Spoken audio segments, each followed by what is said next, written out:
Bonjour à tous, bienvenue dans Tennis, l'émission spéciale Roland numéro 12. Aujourd'hui, j'accueille Nicolas Escudé. Salut Nico. Salut Émilie. Ça va bien? Très bien. J'ai regardé votre fiche quand j'ai fait la préparation. Aujourd'hui, vous êtes directeur du tournoi de Brest, consultant pour Eurosport, ambassadeur pour Artengo, chez Artengo. Trois activités qui sont assez diversifiées. Qu'est-ce que vous aimez justement? La diversité, c'est ce qui vous a attiré dans ces trois actions? Ouais, toucher autre chose que le terrain, que j'avais connu en tant que joueur, en tant que capitaine, en tant qu'entraîneur aussi après. Voilà, toucher d'autres paramètres du monde du tennis et je me régale. Non, très, très intéressant. Bon, le fait de commenter sur Eurosport, je connaissais déjà depuis bon nombre d'années. Ça fait un petit moment que je fais ça. Mais ouais, le poste de directeur d'un tournoi, d'ambassadeur chez Artengo, c'était des choses assez nouvelles et j'aime bien. Le coaching, il y a eu quelques années de coaching. C'est pas forcément complètement terminé. C'est en fonction des opportunités qui se Exactement. présentent. Ouais, ouais. J'ai jamais démarché hein, quelque part le fait de. Vous êtes toujours venu à vous. Ouais, en quelque sorte que que ce soit avec les filles pendant 4 ans, après derrière avec Nico Mahut, Joe Tsonga et l'année dernière Jérémy. Voilà, c'est des opportunités, c'est à un moment donné des projets qui font que vous y allez ou vous y allez pas. Mais je cours pas après.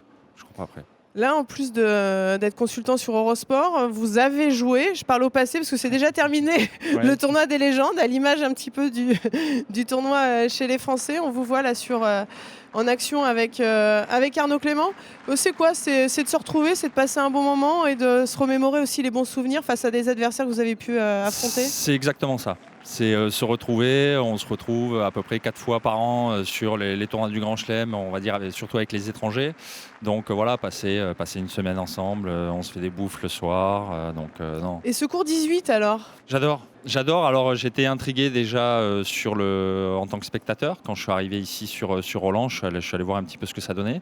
Et j'ai eu la chance justement d'y jouer il y a 2 jours dessus avec Arnaud contre Marat et Evgeny Kafelnikov. Et il est super agréable à jouer ce cours. En plus, Il est un peu encaissé. Ouais, un petit peu encaissé. Il vit. Parce que même sur la coursive tout en haut, les gens sont debout, ça circule, et j'ai vraiment beaucoup aimé ce cours. C'est vraiment une très belle réussite.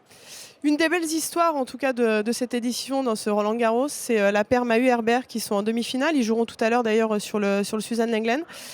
Vous avez conseillé à un moment donné Nicolas Mahut quelques temps. C'est une carrière qui est incroyable. Il a laissé aussi un petit peu quelques points d'interrogation en suspens, peut-être un arrêt au niveau du simple, mais tout dépendra bien évidemment de sa condition. Et quand on voit les performances qu'il a en double avec son pote, on se dit que ça peut durer encore très longtemps. Oui, ça peut durer encore très longtemps parce que pour cette discipline-là, Nico est encore jeune. Mais c'est intéressant un petit peu l'évolution de sa carrière parce qu'il a été bien mieux classé en double avant de l'être en simple. Et s'est servi justement un petit peu de cette discipline-là pour arriver à accrocher son meilleur classement en simple. Je crois qu'il a été 37, il a dû rentrer dans les 40. Et puis là, voilà, avec ce partenaire-là, ils sont impressionnants par moment. Voilà, ils ont déjà gagné des tournois du Grand Chelem. Ils avaient à cœur ici de briller à Roland. Ils sont toujours en course. Ils ont vraiment une carte à jouer.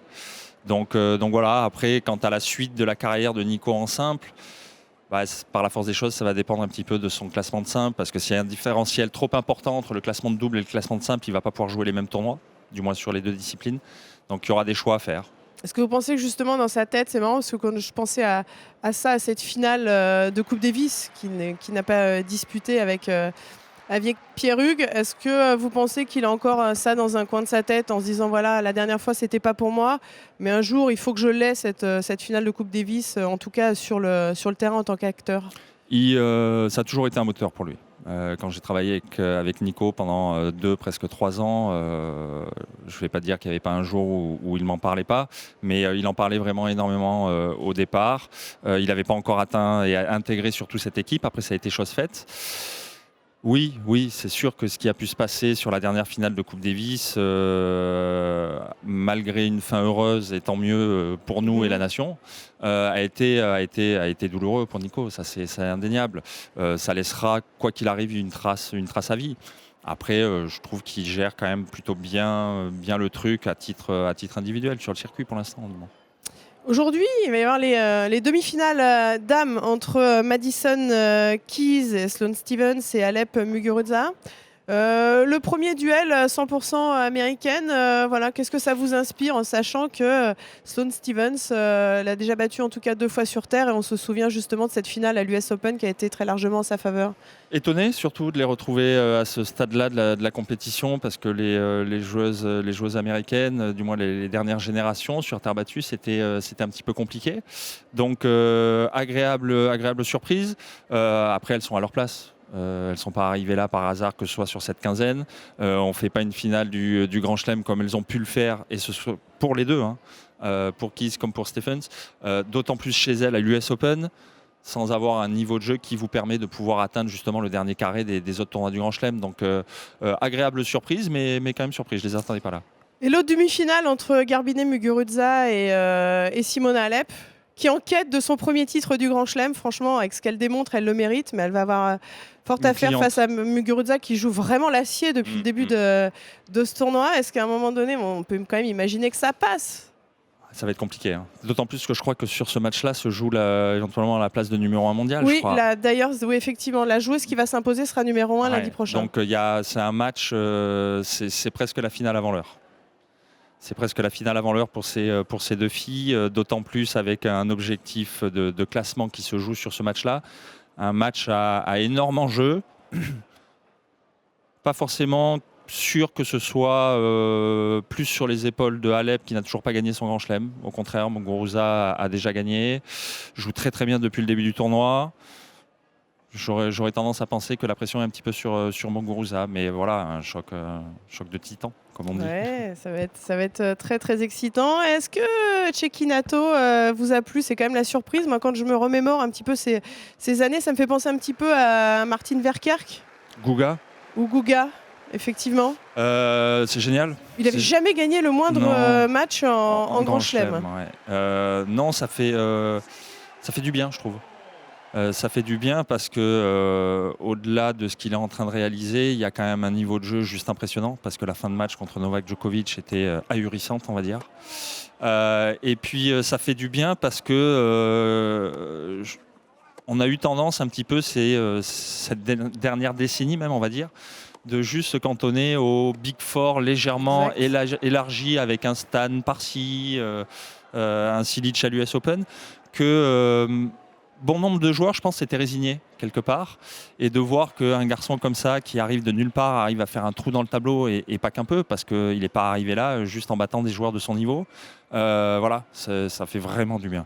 Il affrontera demain en plus Dominic Thiem. Et tout à l'heure, on va suivre. Alors, il y a la fin des rencontres, notamment sur le Suzanne Lenglen avec Del Potro Cilic. Ouais. Et Rafael Nadal, heureusement qu'il y a eu la coupure hier, qui était un tout petit peu en difficulté. Mais voilà, on a l'impression qu'il est reparti dans le droit chemin. En tout cas, ce sera à suivre tout à l'heure.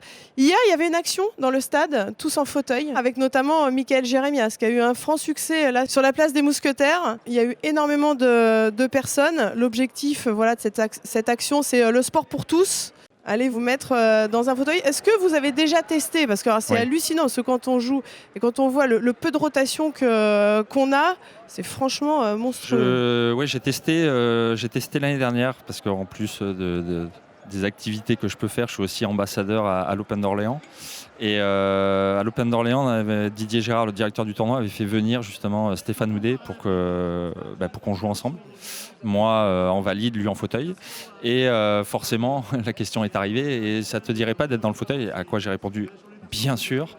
Bon, on se voit le matin avant de faire l'exhib, comme ça tu prends... Non, vous me mettez direct dedans. Comme ça au moins, je vais réellement me rendre compte de la difficulté. Ah ouais, et je me suis mis dedans, mais c'est juste hallucinant ce qu'ils arrivent à faire.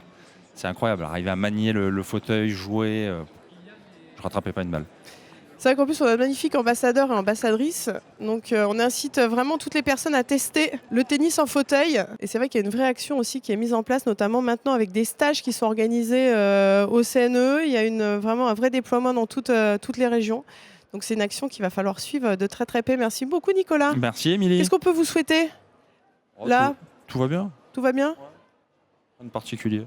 Bon, super. À très vite. À très vite. Quant à moi, je vous retrouve demain pour le numéro 13. Ça passe déjà très très vite. À demain. Ciao.